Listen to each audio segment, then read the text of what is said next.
I grew up on my parents' 100-acre property, and I refused to stay inside. I loved being in nature. I would just go out there by myself, and I'd have all this time, and I would be talking to God, and we'd have this conversation, and I didn't know that that was strange or unusual.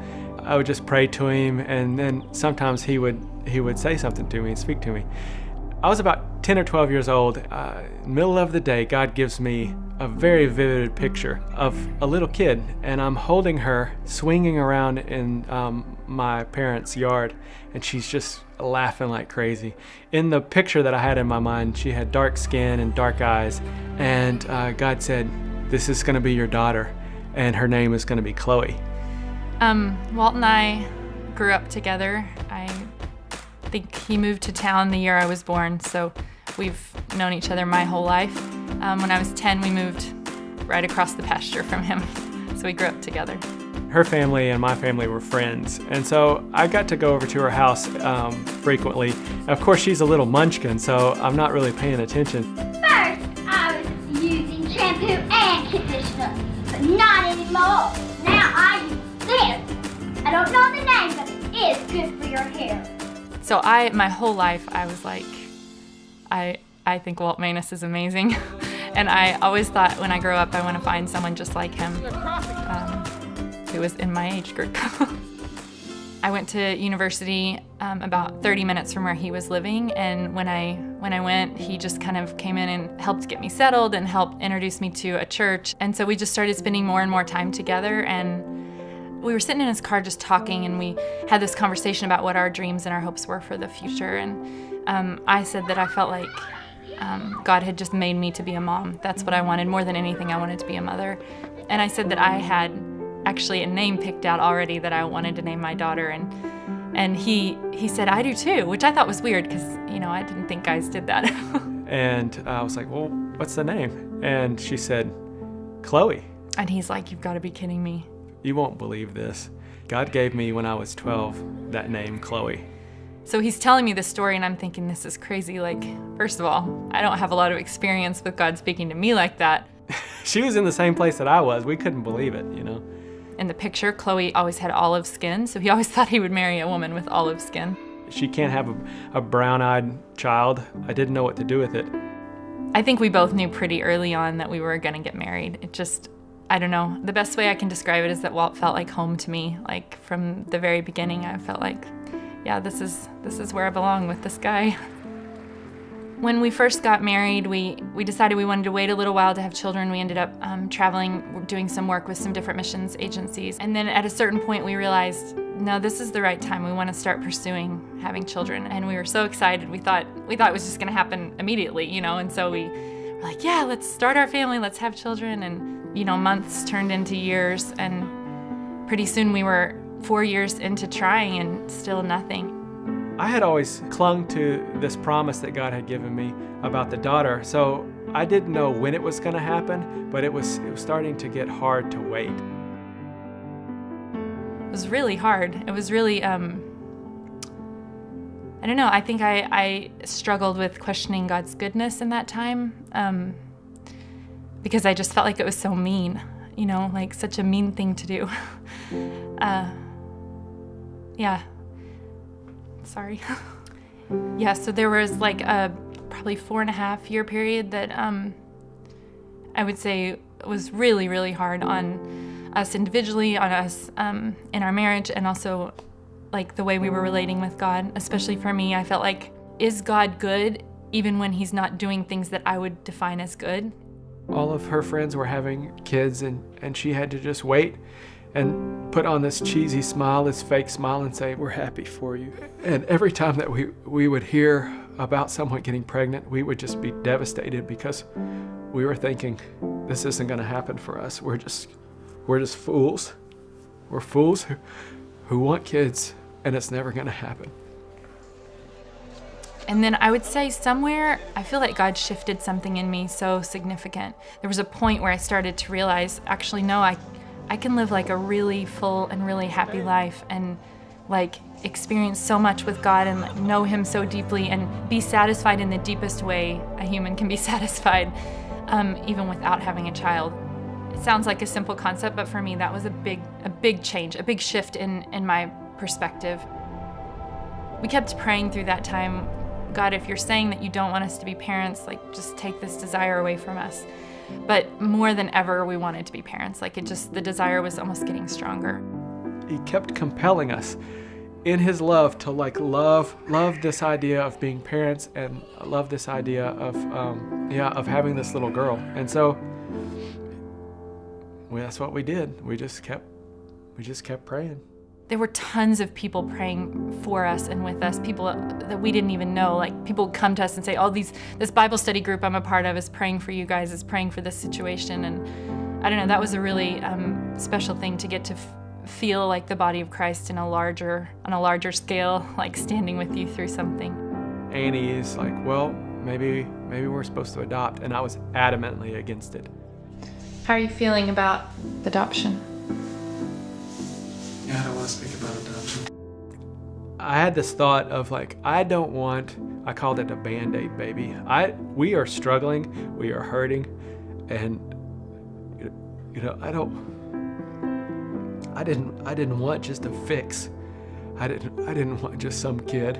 I wanted the kid that we were supposed to have, And God just like, he progressed me from like being adamantly against adoption to be like, I just want the kid that God wants. Maybe it's not supposed to come through biological means. Maybe it's supposed to be through adoption. So what do you think? I think that I'm very excited to adopt, but waiting will be hard. We had gone through all the paperwork. Annie had done so much work, and I had supported her in that, but I still wasn't convinced that the adoption was right. I remember one night we were at Walt's sister's house and I was checking my email, and there was an email that came in and it said, "It's a girl." I clicked on it and I realized it was from the adoption agency, and they said, "We just wanted to let you know that a birth mother has chosen you guys, and yeah, you're gonna be parents." And I was like, I just sat there looking at the email like, oh my gosh, I can't believe this. Annie gets this email, she's super excited, and I'm just like, I'm gonna wait and see, because I don't know, We have some adoption news. Finally, there's something happening. Yeah, we're really excited. She'll be born in late February or early March. Coming close. And we're working on her name right now. We're working on it. The name Chloe's completely off the table. We've abandoned it. We had decided, that was just a fluke thing. That was a coincidence that we both liked that name, That was nothing. And so we had even talked about a different name, and the social worker working with us, she says, okay, well, the birth mother would like to meet you before she has the baby. And we were like, yes, we want to meet her. Sounds great. And so we took a trip up to Wichita. Today's a big day, huh? Yeah. What are we doing?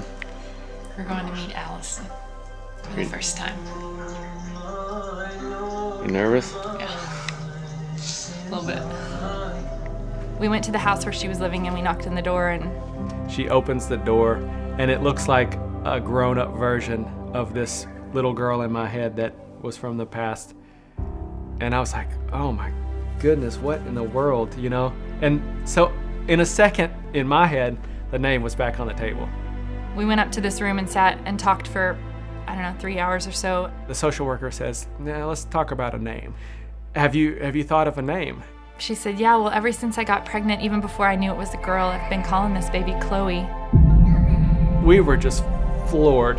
And both Walt and I don't even remember what we did exactly. I just know that I was ugly crying. We were weeping, and she was like, oh, you hate the name. And we're like, oh my goodness, no, we love the name. God has spoken, he's told us this name. It just dawned on me before I ever even knew you guys existed or anything. Just was like, I want to name, this little girl Chloe, and I didn't know if you guys would like it or stick with it or anything like that. I just kind of figured maybe you'd have something else, but so that's why, when I threw it out there, I was just kind of like, I've been calling her Chloe. And then you guys, and I'm like, okay, I'm sorry, it's my name. All those doubts about having the Band-Aid baby were just completely out of the window, and it felt like I just had full body shivers. It was like the Holy Spirit was just right there. This is so much a God thing that's going on right now. You've been planned for a long time. Before you were even conceived, we knew your name. And I think we know what you're gonna look like. I don't know, but we'll see. I love you.